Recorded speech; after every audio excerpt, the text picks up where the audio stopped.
I am Vinnie Tortorich, folks. Your good intentions have been stolen, but don't worry. I'm here to help you get them back. You may be soft and succulent at the beginning of this process, but hang in there. Before long, you will be lean and mean, guaranteed.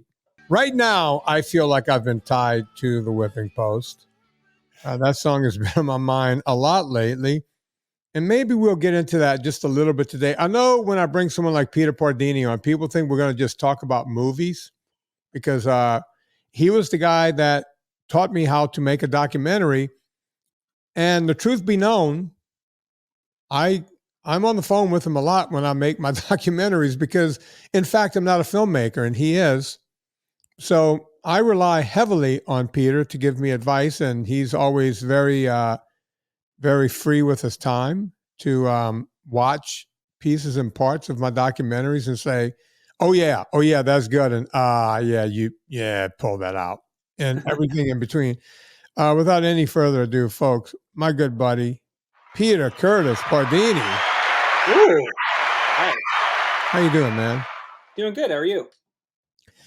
Well, I would like to say I can't complain, Peter, but I can. I mean, you know what's going on because I've talked to you about it with Amazon. And, you know, the real reason I have you on is because you're the incredible shrinking man. And I like to bring success stories on to hear because it's not been easy for you. And you got married, then you had a kid, which automatically means the dad bod should come on, the whole dad bod thing.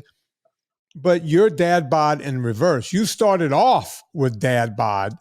You had a daughter and you reversed it. We're going to talk about that in just a minute. I want to start with my fourth documentary because you've been around the documentary world. Peter, brag on yourself a little bit. I mean, the Chicago docs, the original, Fata documentary, that has to, I'm guessing between those two documentaries, you have some of the hottest documentaries ever made. And I'm not saying that because it was our documentary, but you've had some success in that realm, correct? Yeah, they both have legs. And right now I'm working on a documentary about the Austin comedy scene. That's, I hope, going to be the third kind of different subject matter that has a huge audience. So, but yeah, I mean, nothing's been close to the success of the first Fat for me. That's for sure. Well, Chicago had to be bigger than that, right? Well, I think that the ingrown audience for Chicago is probably bigger as just one name. But as far as our documentary did when it first came out, I've never seen anything like that I mean, it's just everyone went and supported it immediately. Whereas I think Chicago, it's like over time, it's gradually staying at the same pace.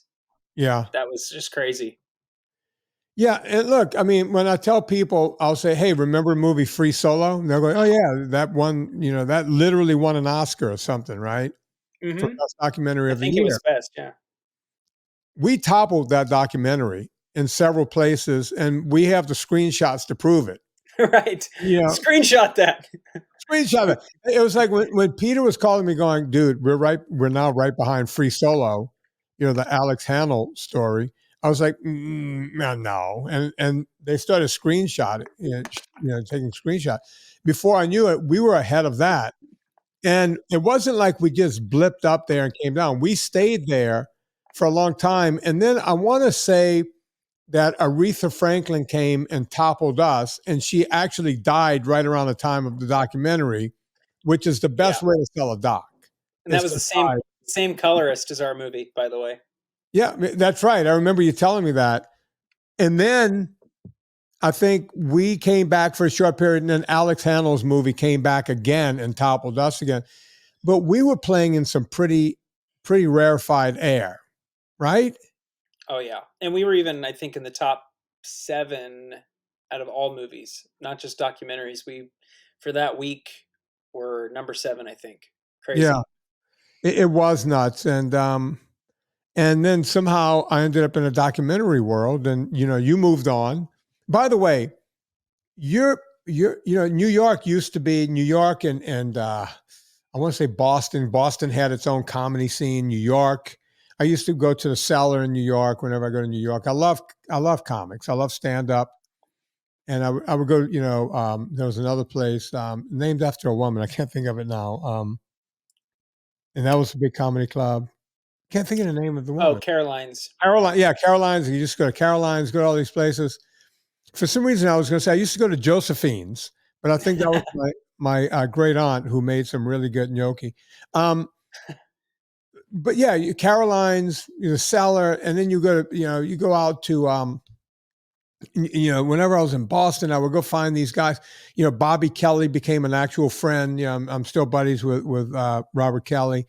Yeah, I know some of these guys, but it seems like Austin has become the place. I mean, Joe Rogan famously moved there and Yeah. opened the comedy club, and he's a pretty big name.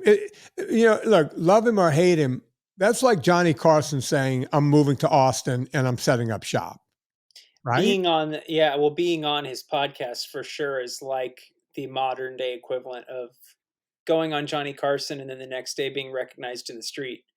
But Austin's comedy scene has obviously always been around, and it's really cool because we're filming at all the different clubs around the city, and it's interesting to see. Obviously it didn't start with just Joe Rogan coming, but it's like that was the turning point in many turning points that has really blown it up into what it is now. Where I mean, if you walk on 6th Street, there's 5 or 6 comedy clubs all within blocks of each other, and the comics just go from one to the other, and it really does feel kind of like what I always say. It's kind of like what LA probably felt like with rock stars moving there in the late 60s, because Yeah. there's some of the biggest names in comedy are moving to Austin within the last couple of years. um, and I had no idea that this would even be a project I'd be working on in 2020 when I moved. And Rogan's Club, I think, opened at the beginning of 2022. I want to say, or maybe 23. But um, pretty crazy. It's just blown up and huge names there every week. It's awesome. Yeah. I still have friends in the comedy community, and I know they're all heading there. And yeah, it's just amazing, and I can't wait to see it. Do you have I hate to even ask this because I know how long it takes. Any projection of when you might be done and shopping it, or Yeah, we want to be done with it at the end of the year. This is actually a lot like the Chicago documentary in that you have to kind of wait to see how many people you can get in it because it's constantly evolving. Um, but one of the names we've already got is Ron White, um, and that's a huge name in the history of comedy, really, in the last 40 years. But we're trying to get as many people as possible, and especially maybe we're almost finishing, and there's someone who just moves as we're finishing it. So we're keeping it open as long as possible, but we hope to have it done at the end of this year for release either late this year or next year. I think Ron White is one of the best modern comedians. When people talk about some of the greatest comedians out there, Ron White's name should be always be in that conversation.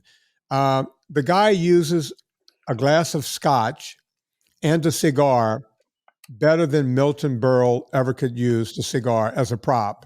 And the Yeah, timing of that, of in between puffs and, the way he times it all out. And I never really knew Ron White. I met Ron a couple of times. He wouldn't remember me. Uh, I was training Bill Engvall. That was back during the Blue Collar Comedy Tour thing.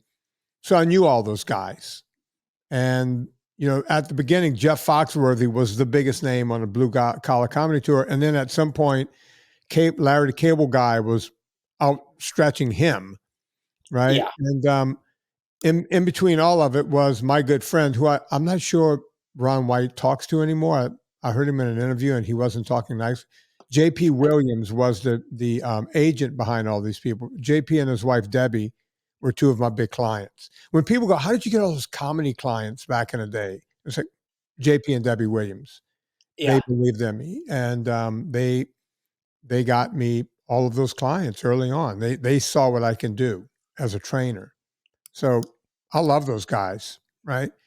But yeah, Ron White is one of those guys. I remember Debbie, the first time I saw Ron White, it was live at the Universal Amphitheater. And Mm. I would go in the back door with them. I never knew how to get into amphitheater except through the stage door because of my clientele. And we would always just sit back there because I knew Jeff's act and I knew Bill's act backwards and forwards. And Larry the Cable Guy, I got to be honest, great guy. Never really understood that. He would just sit up there and tell stories and go, "Get her done," and the audience would just go nuts on "Get her done." It was like, okay, it's like a catchphrase you would hear in a sitcom, but I'm not hearing the rest of the. I'm not getting it. Obviously, he was connecting with an audience that I didn't get to the tune of like $40 million a year. So obviously, I was wrong. I accept Well, it's that. almost like a live action meme. You have memes now on that you see on social media where it has the Yeah. same tagline every time, and the tagline is what's funny. It's kind of Yeah. interesting to think of it that way. Maybe it was like a precursor to memes. I'm trying to think of like the Fonz would, Hey, you go, hey, oh, yeah, whoa, yeah. and the audience would just go nuts. The Lawrence brothers in Blossom. What was their thing? I think it was something very similar. Like hey, something like that. I don't know. You see, I don't know those, but Blossom, yeah, with I can't remember her name. back not back to school, but Welcome Back, Kotter. Mhm. Every episode, one character had to say, "Up your nose with a rubber hose," and the audience, and it was in every episode. So And funny. John Travolta's character would say, "Whoa, who, what?" Like he didn't know what he was just some That's Italian it. named Vinnie, and that was his whole joke. Yeah, Right. Each character had a joke. One character, and Gabe Kaplan would always, it was like he would, one of the guys would give him a note yeah. to read. It's like, Juan Epstein could not do his homework last night, signed Juan Epstein's mom. You would think that would be funny one time. They had it in most of the episodes, right? It's a different time. Yeah, a red fox on that show. He would literally. The joke was he would try to read something, he couldn't read it. And then he would go to a drawer that had like 20 different pairs of reading glasses. They didn't even have to write a script. Most of it was just physical comedy, Yeah. but that's what they were doing. I wonder if it's the once a week thing too. That's like audiences had one time, once a week to see these shows, and then it was like, oh yeah, they're gonna do the thing.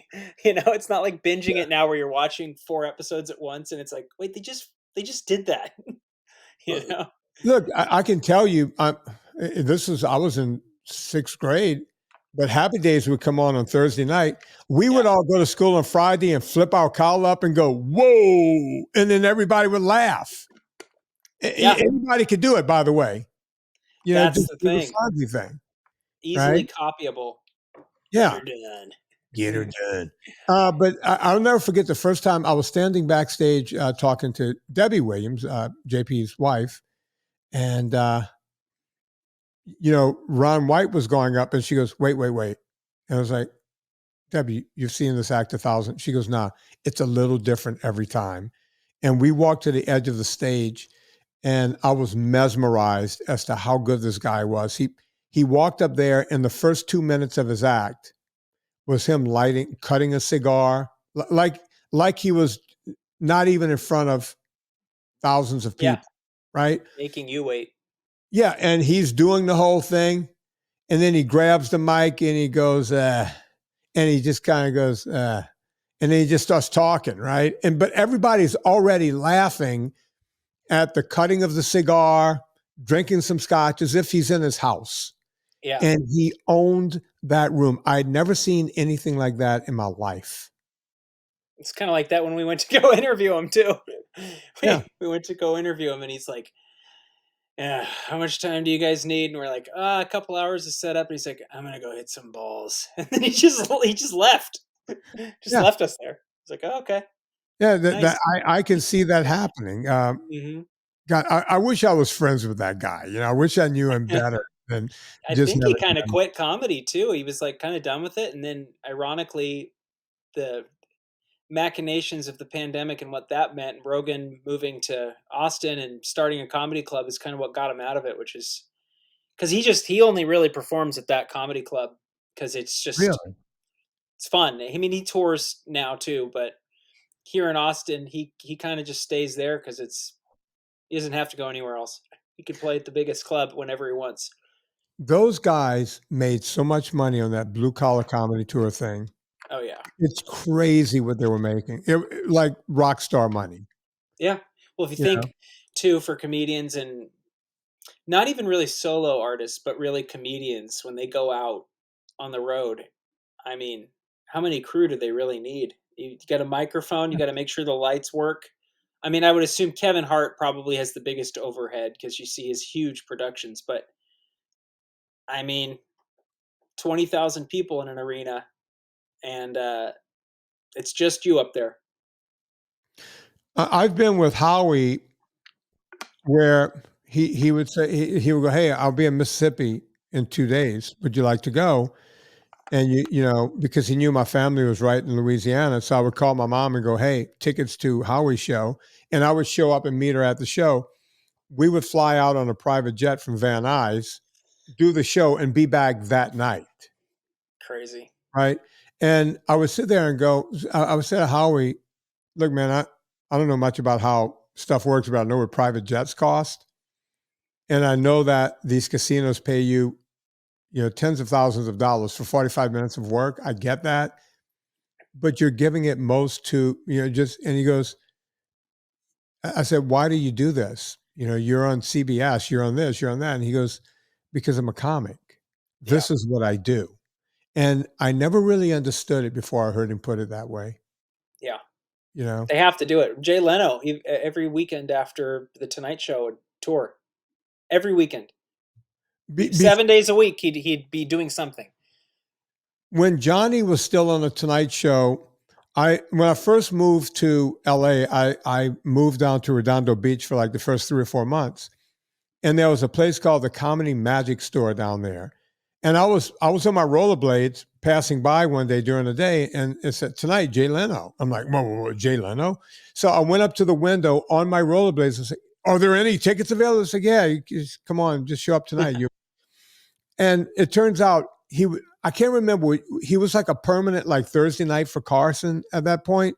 So he would go to the Comedy Magic Store every Tuesday night and start working out the jokes. So he would do like 20 minutes of his good material. Then he would go, and he'd pull out the Hey. cards and he would go, anyway, President Reagan. And he would, But you're dating yourself there. but he would sit there and go, and everybody just sat there patiently while Jay worked out his material that would be on television Yeah. nights after that. Right. It's And then awesome. he would It's finish awesome. up doing 15 or 20 minutes of his good stuff and then say goodnight. It was, I went almost every Tuesday night to watch. I couldn't believe I was that close to Jay Leno.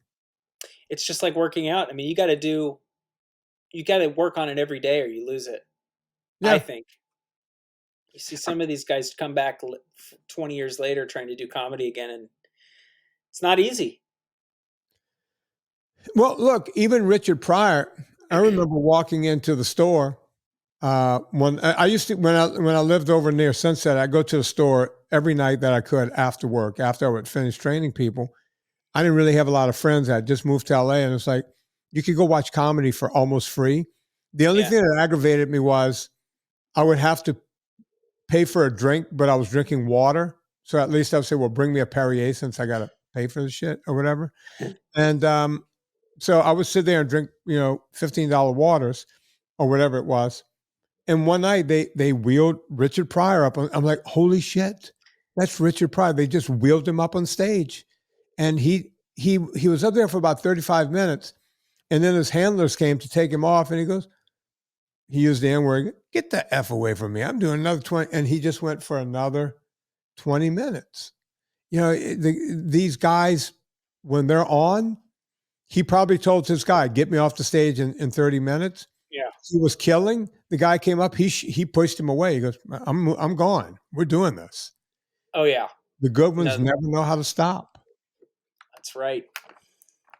That is Um, definitely what we're seeing. I had no idea that you we were going to talk about that. I want to get into your health and fitness, but I do have a new documentary out. You've seen it in Yeah. pieces and parts and in full. First, any opinion, and you don't have to blow smoke up my ass, Peter. No, I really think that every movie that you've done has gotten.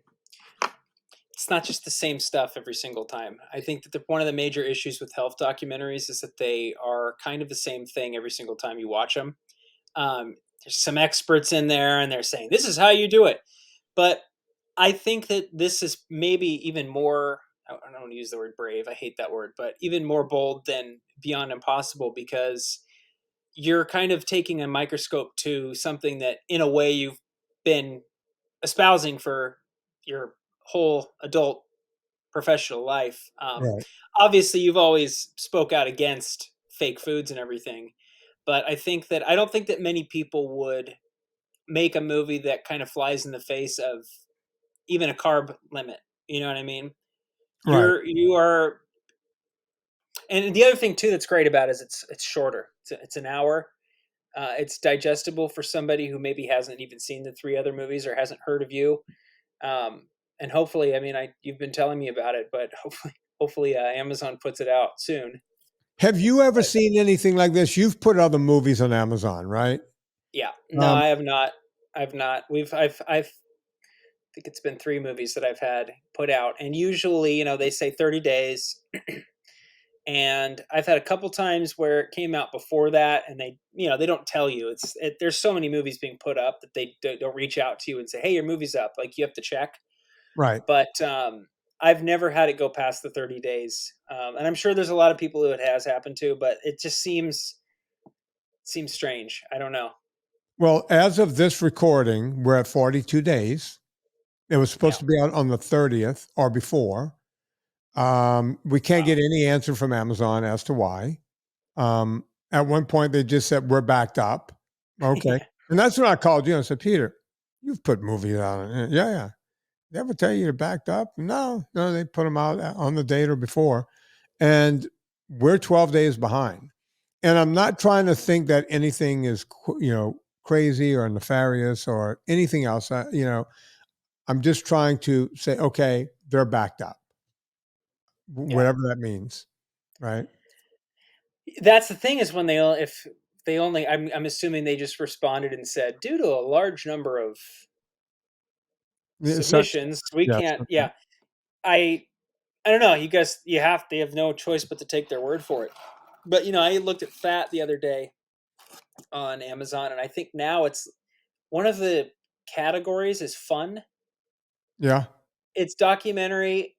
Fun is another one. And then there's another one that doesn't even really make sense. And it's like, I don't know. I don't know. I think that there is a lot of chance for manipulation when you have that many employees, that many, I mean, robots. Yeah. Essentially, I'd assume at the first stage, a lot of it's just a computer looks at all the submissions and sees, like, okay, here's some mistakes. The person has to fix this. I'm assuming, considering your two other ones, there's no mistakes in this, um, in terms of like quality control mistakes of editing or anything. Right. Uh, so I would assume at a certain point, a human being has to come into the fray to make some decisions at the end, because they can't just be putting anything up. So I don't know. I don't know how it works, but it seems to always happen to you. I don't know why. Yeah. Look, I mean, I've been dealing with, my own problems at the vitamin company, trying to get stuff on time and all that. It just makes me look like, because my face is on everything. And you know me, I like everything to be A plus, number one, type A personality. None of that is working for me right now. It's almost like the internet is, I feel like in some weird way, is failing me. And, Yeah. and it, I'm going to be honest, Peter, if I can just, show you behind the curtain for a second. As positive as I am, I'm going through chemo again. I've already been through chemo. I'm not out of the woods yet, although my blood numbers look great. When you go through cancer, you go through it, right? And I'm going through cancer, and this is happening. And I got the debacle that goes on, the ongoing debacle with the vitamin company, and it just makes me want to scream and go, "Come on! Come on, give me a break. I need a break. Yeah. Where is my effing break? And if this movie comes out, that might feel like the break, or if people can deliver the vitamins to me that I pay upfront for on time, maybe that'll feel like the break. Or if the doctor tells me you're in the clear again, I just need one break right now, right? It's all gonna work out. It's all Yeah, gonna work out. yeah. I know how you feel. It's really frustrating, and to be going through cancer is the paramount issue of all of them. It just everything else feels like, are you fucking kidding me? Like, Yeah, and it just keeps piling on. And I can even go for like Serena's in there's a family tragedy. uh, Uh, with Serena, she had to go in the middle of me being on chemo. She's been in Europe for like 3 weeks, right? man. Dealing with things, and she's finally coming back tomorrow. So maybe that's the first of the breaks. This is not a woe is me. I don't do that. I No, just I get it. through. And I get it. Peter, I want to get into you and your health and what you've done. But before we do that, I need to tell people about Villa Capelli olive oil, the best olive oil on the planet. I truly mean that. I had some other olive oil. People, I was down in Louisiana and my brother gave me this stuff. It was this high end stuff. He goes, I know you appreciate olive oil. And it was good. It was good. It was good stuff. But I turned it over. It was 325 milliliters or something like that. And it was the price tag was on it. It was near just past $40. And I'm sitting there looking at it, it's like, okay, you know, that's just, it's delicious olive oil, but the price on this is just, per ounce cocaine is cheaper nowadays, right? Villa Capelli gives you this incredible olive oil at the cheapest price you can possibly get incredible olive oil at.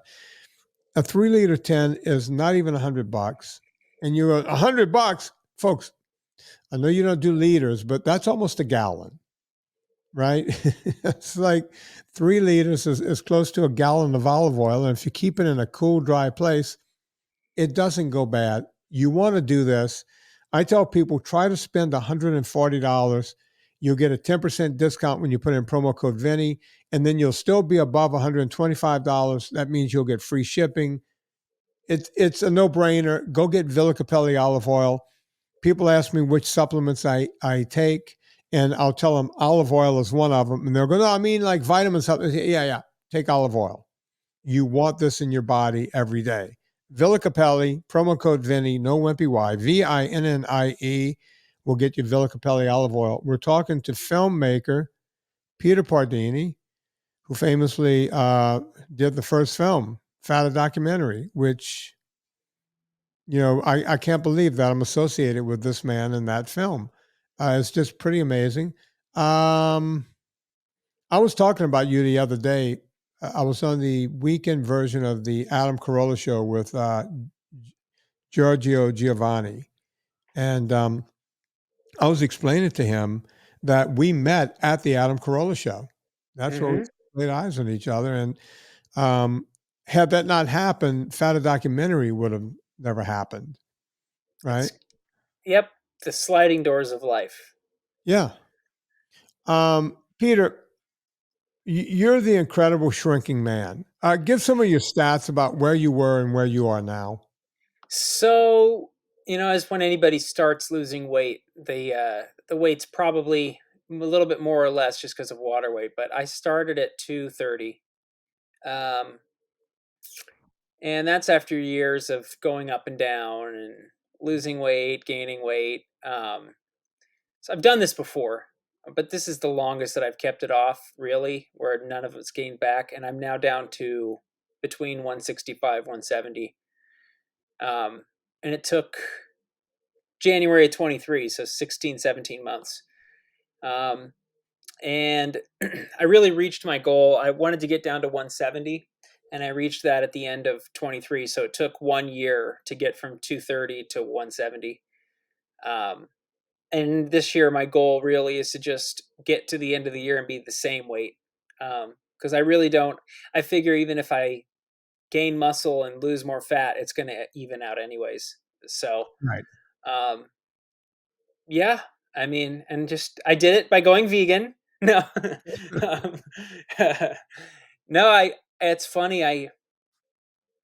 It's everyone's different, but nothing has ever worked for me in my life other than basically eating meat and vegetables. And honestly, I mean, if I'm being totally honest, this year it was pretty much 90% carnivore. Um, I'm not anti vegetables. I eat Brussels. I'll eat broccoli if it's around, but for the most part, I got into intermittent fasting just because I wasn't hungry. I had gotten to a point where I just didn't need to eat, and I'd have heavy cream or something throughout the day. So it's not true intermittent fasting, and it's not definitely not purposeful. Like I chose and set out to do that, Right. but most of the time, it's just whenever I was hungry during the day, I'd eat a pound of ribeye, maybe some Brussels broccoli, uh, cheese on the broccoli, and then that's it. And I lost, I mean, an average, I guess, a little over a pound a week if I went down 60 pounds in 52 weeks. So it, I don't know. It's interesting that it's great that you do the podcast because people still do need that motivation and that consistency of just to keep going. But Right. it's an analogy I like right now is our front lawn is just a disaster because if we had those freezes 2 years, 2 out of the 3 years, and just killed the grass. And so finally, I just bit the bullet and just aerated the whole lawn. And I have to go out there every day and water it twice a day. And then you start to see the little grass growing. And that's kind of like, oh man, I'm going to keep doing it. And I think for a lot of people with diet, they don't wait to see the grass growing. They go for 2, 3 weeks and aren't really seeing a change at all. And then for some reason, our brains just make us quit and go back to doing what made us gain the weight in the first place. Um, so yeah.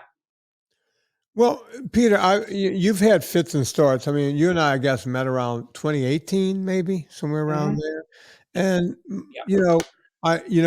you had followed me before you even knew who I was a little bit. So you had a bunch of fits and starts, and I've seen you lose a good amount of weight. Now I get it. You have a stressful career. You're in an edit booth a lot. People are sitting there just, I don't, I've been in an edit booth with you. I don't get how fast you can work and move things around the whole thing. And at some point, it's easy just to grab things, right? It's easy to, every editor I knew had, love handles, right? Because they Hmm. just sit all day. And at some point, you're just eating chips or eating something. What made it, because it's working this time, Yeah. what do you think is the difference this time over all of the other times? Honestly, I think that one of the big mistakes that people make, because I made it so many times, is it's so alluring, the high fat, low carb diet. The idea that you read on Reddit or whatever that don't count calories, it doesn't matter. And to a certain extent, that's true. I mean, I think that it's eat until you're full and don't count calories. But I think one of the things that I did before, I've been pretty good about only eating this type of food for a long time. But I would always gain weight because I'd eat a lot of it, you know? Right.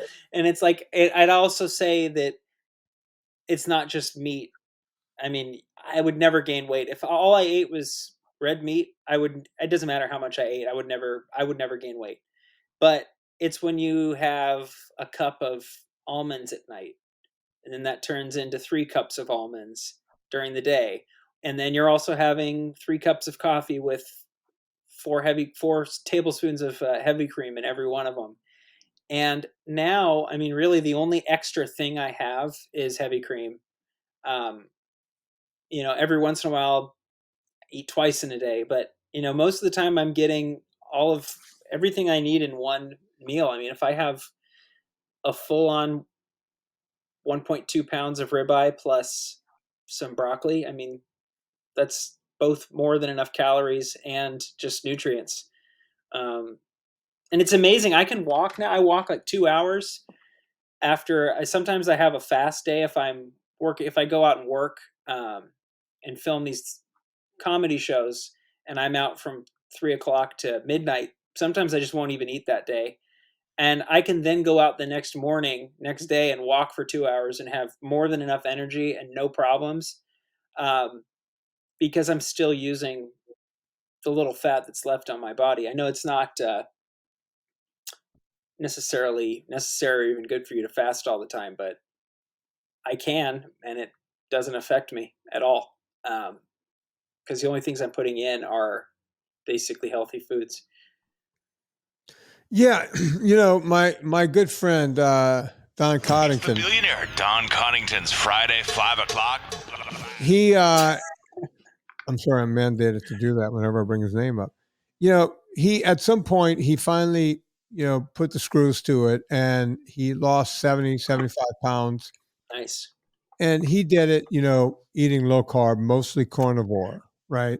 Hmm. I think he was still including things like coconut oil and some of that stuff. So he wasn't pure carnivore, but he stopped losing weight at 70 pounds, and he looks great, but he could lose a few more, right? When I say a few more, I'm being generous. He can lose another 15 or 20 and be really lean, because he loves to climb. And when you're going uphill and into altitudes, the leaner you are, the better. You're not carrying that extra, unsprung weight, right? That's gone from your body. And we would go eat. We like to go up and acclimate for days and do some climbing and hard exercising. And at the end of the day, we would go to a place, and I would order one steak and sometimes have some broccoli with it, and or whatever. And he would say, "Bring me two steaks," and they would go, "So you want one steak? No, sir, I want two steaks. Bring them at the same time." And he would look around and go, "Oh, you guys tell us you can eat all you want." It's like, no, I've never said. I said, think about it, Don. I've never said you could do anything with impunity. Hmm. I get it. You have a hammer now. Everything looks like a nail, and you've had success. But if you want to lose that last weight, you're going to have to now pay attention at a different level. You and I are putting out the same energy every day on the mountain. Yet I'm coming in here at night and eating one steak, and you're coming in every night eating two. Hmm. Right? I'm not losing any muscle. I'm eating enough meat to match what I did that day. You're doing that, plus you're putting on it. So he wasn't gaining weight, but he wasn't losing weight, right? And that was the difference. Same for breakfast. I was, bring me 3 eggs and some bacon. He might have had 4 eggs, bacon, and sausage. So I'm just making Yeah. it up. But there was a difference. And when you looked at our bodies, there was also a difference. Yeah. And that's when I started talking. He goes, "Man, you need to talk about this more on the podcast and let people know that." I said, "Don, I say it all the time." And he thought about it, and he goes, "Yeah, you're right. You do say it all the time." I Yeah. sit there and tell people there is nothing. You've heard me say it, Peter. Nothing you can do with impunity. Not even drinking water. You cannot drink water with impunity. You can kill yourself if you drink enough. Hmm. Right? You know, but no one ever hears that part of it. Everybody wants to know, just tell me what I can eat, just willy nilly. Just tell me what I can do. Well, the answer is nothing. Sorry. Yeah, but I understand the situation you're in too, where you can't also fall into being that guy who just says, count your calories. Because, I mean, I don't know, a 1.2 pounds of ribeye is probably 1,300 calories, 1,400 Right. calories. Um, if I have heavy cream throughout the day, it starts adding up. But what Yeah. I've done, and I know you say never do this, and I don't recommend it for everyone, but the thing that actually kept me on it, because I'm an editor and I'm very anal about it, is that I actually do weigh myself every single day still, because I want to see, for instance, I added, if I add like pesto to something, I want to see if, just because there's an additional amount of carbohydrates that I'm not used to having, I want to see if the next day when I drink the same amount of water, if I retain more, because I'm interested to see what type of foods trigger me. Um, And I used to think I was lactose intolerant, but I really don't think I am. I think what I really am, and I think a lot of people are, is intolerant to seed oils. And just I'll notice a difference if I eat a steak here versus a steak at, an Outback Steakhouse. It's going to be a different reaction because they're cooking that in something very different than what I'm cooking it in, which is olive Yeah. oil or coconut oil or nothing. I mean, I put it in the air fryer and don't put anything on it, except salt. So I had to weigh myself all the time because I needed to see what was happening. And I know there's gonna be some days where you go up 3 pounds and you're like, what happened? But then you can remember, well, you had food a little late and it's a different time of day. And it's just, for me, it worked. For me, it worked. Look, you're different. I've been in this game for 40 years, and usually that doesn't work. I tell people once a week at the most. Hmm. Once a week. Uh, the only reason I have a scale is, if we go hiking, and I know I'm going to be out there and it's really hot or something. I never use it in the winter. It's really hot. Before we go hiking, I will jump on the scale, see what my weight is, jot it down. And then when I come back and it's like, all right, I'm 7 pounds lighter. I lost a lot of water weight. I Hmm. need to now get that back on. Right. Yeah. Because I was out there sweating for 7 or 8 hours and boom, I'll just start drinking a ton of water, taking my ultra salt, doing everything I can to get that, to get rehydrated. And I know you're in Austin, you're having a problem with that, right? I mean, you and I talked about that on the phone a little bit. Oh yeah, I was just curious about it because the thing that happens with me, and I drink a fair amount of water. I mean, I've always taken your advice that drink when you're thirsty. Like, I'm not sitting there. I mean, I'm drinking out of a Nalgene right now, but I'm not sitting there going, I need to have two Nalgenes today. It's usually one of those and maybe a glass more, so almost 60 ounces, 60 something ounces. But what'll happen with me is I'll walk, and I actually treat the walks like I put on full, like Bradley Cooper in Silver Linings Playbook, where he's wearing the trash bags and all Yeah. that stuff. I'll put on sweatpants and go out and sweat it out, even if it's 100 degrees outside. And it feels great. But then, yeah, I'll come home. It'll be 6, 7 pounds lighter. But the thing that happens with me is that, like, it doesn't matter what I do. The very next day or 2 days later, I will be 8 pounds heavier than I was even before that walk, and it takes a couple days to kind of even it out. So I'm in the conundrum right now. It's like I don't know whether or not it's actually good to be walking like that every day, or if I should space them out. That's kind of the question No, I have. it's fine. And, the reason, and we talked about this, but it's for the audience. The reason you lose the 6 pounds and you go, okay, that's great. I lost six, and it's water weight, but it doesn't matter. Weight loss is weight loss, right? Yeah. And then a day later, you gain that plus 2 pounds. Well, it's the overreaction. It's your body overreacting to the fact that you were dehydrating, and so now it's holding on to everything. That's the reason I tell people not to weigh every day. They'll call me and go, I'm at a plateau. How long has this been going on? 5 days. That's not a plateau. Yeah. A plateau is this is 5 weeks, 6 weeks, and you haven't lost weight. That's why people who are watching every day, that fluctuation of water weight goes up and down. Hmm. And if you catch it on an up moment, it's going to be your saddest day. If you catch it in a low moment, you're going to feel skinny and go have an ice cream. It's not is not conducive to weigh every day, but you're a guy that understands that, and you've been able to get away with it. So kudos to you. Yeah, it helps me. The reason I think it does help me is that reverse psychology, is that I'm able to see, okay, this isn't a bad day because yesterday I was this, and then 3 days later I'm back to a stasis. Like I said, I'm between 165 and 170, and I just I don't want to go back. That's the thing. Is I think that now I'm equipped enough to, and I've done it long enough, 18 months, where I can kind of stay where I am because I work like everyone always, I think Corolla said it, a lot of people have said it. I'm sure you've said it, but wearing sweatpants while you edit, bad idea.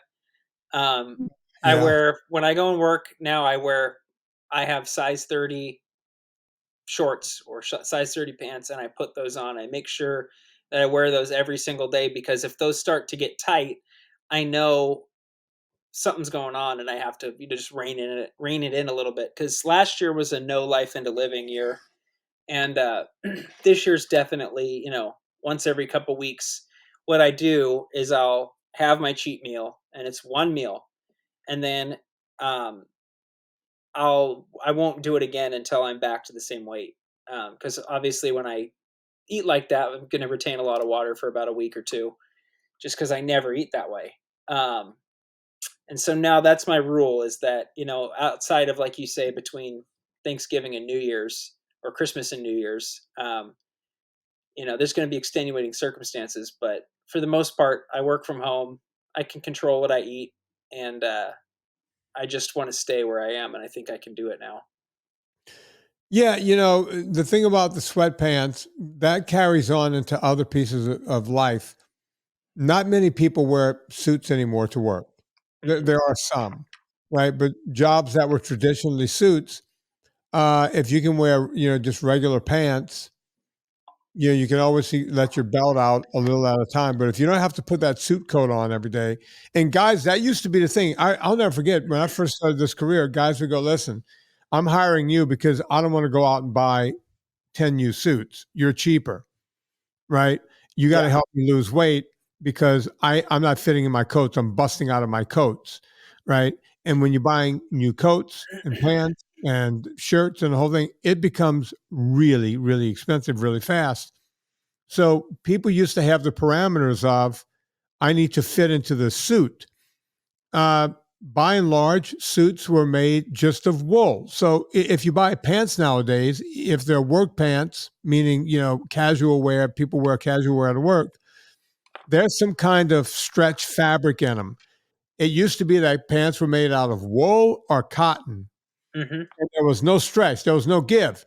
If you started getting fat in the ass, you were going to rip your pants at work. That doesn't happen anymore. Everything. I bought some denim shirts the other day. I didn't realize it was a different company called Poncho.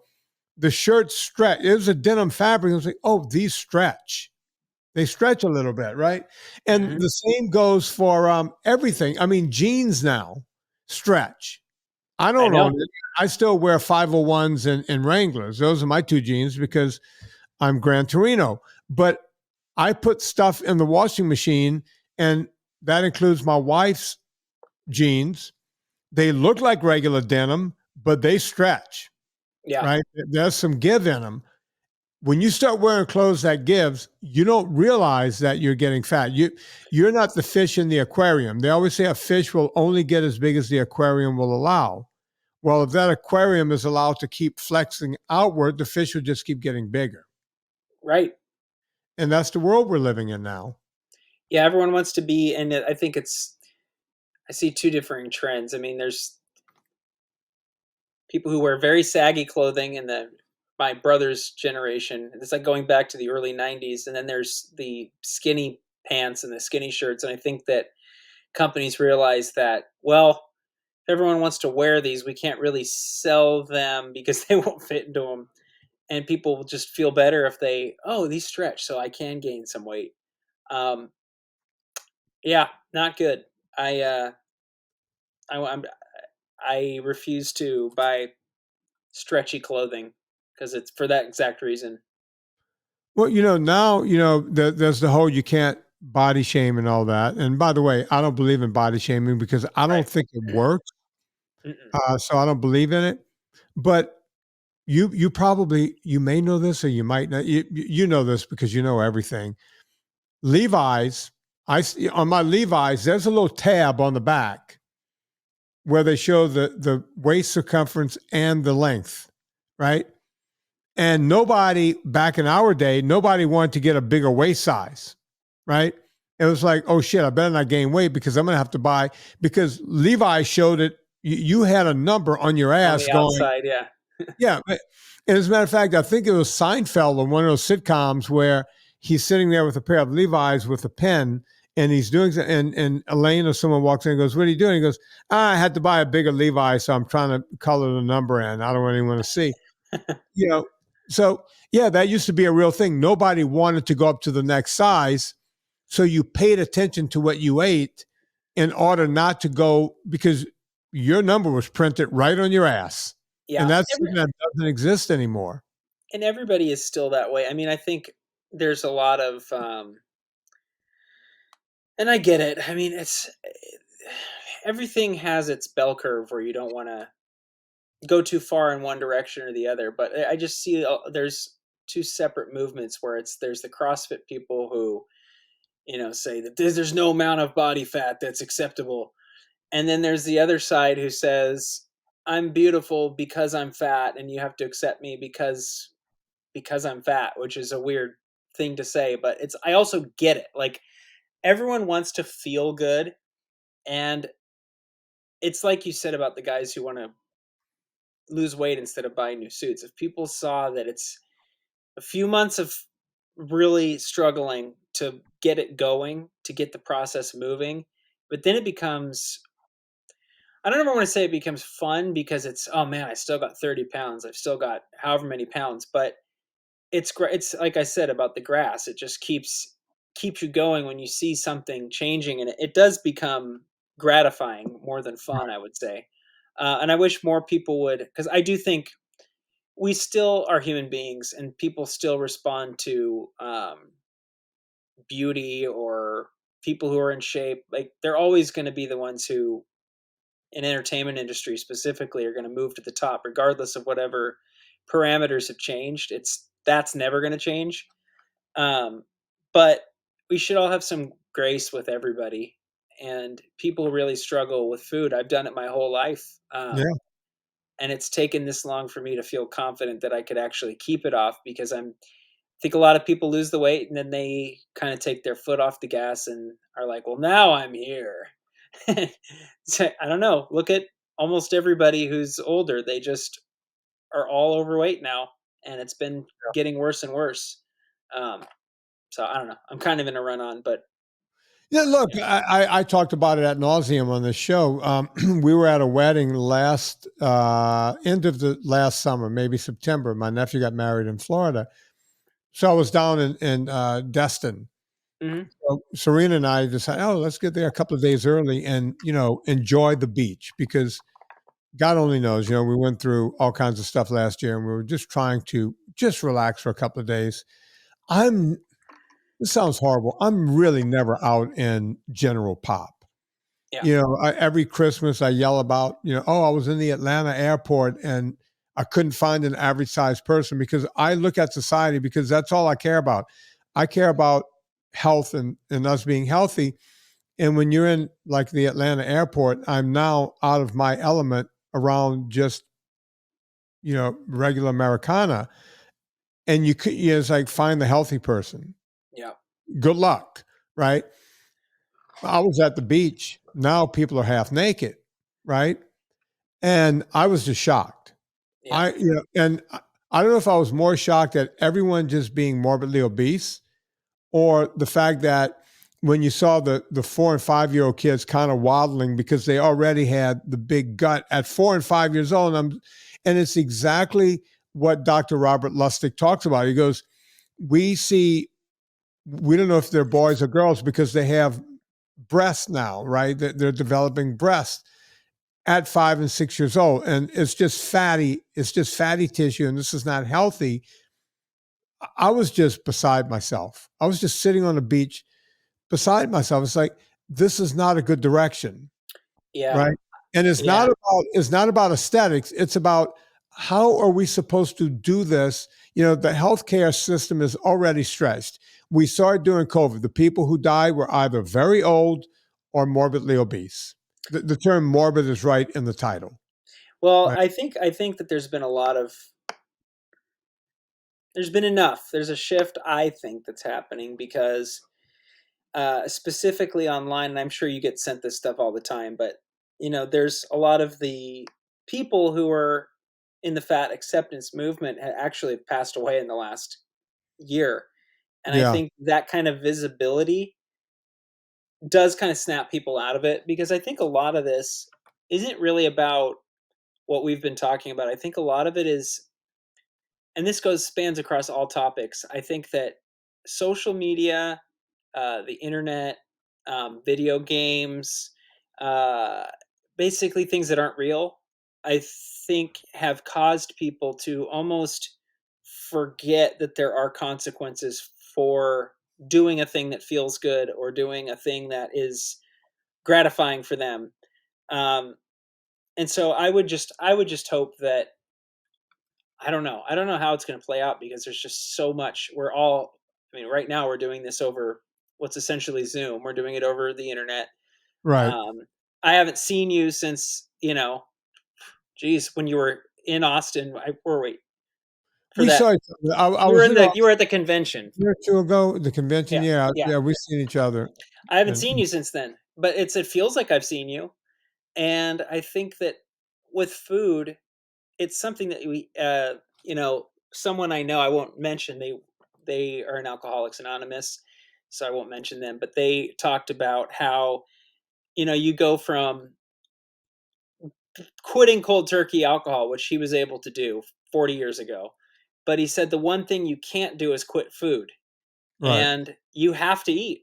And so it's something that you have to battle with every day. And I think in this digital world, so to speak, it's easy to forget that that's not also fake. It's like it's adding up.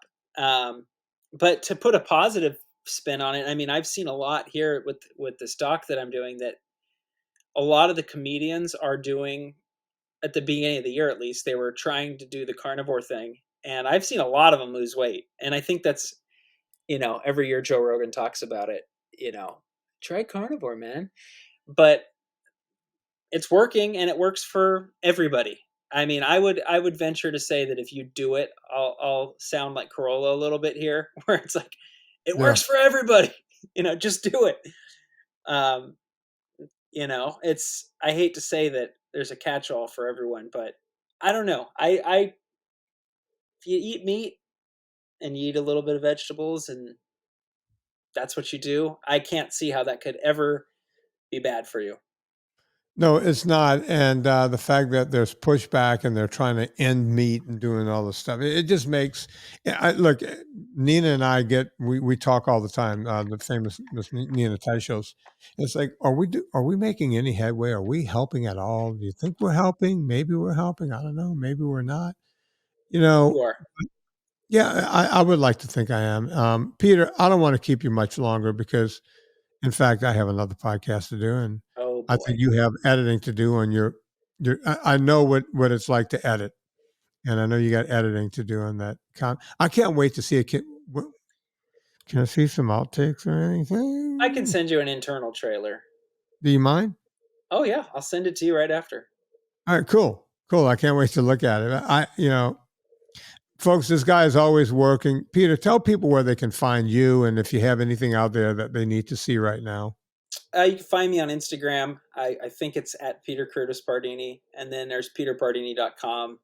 I have another movie that you actually did see, Man Goes on Rant, that trying to get out at some point later this year. But with narratives, it's a lot more difficult, I'm finding. So we'll see what happens there.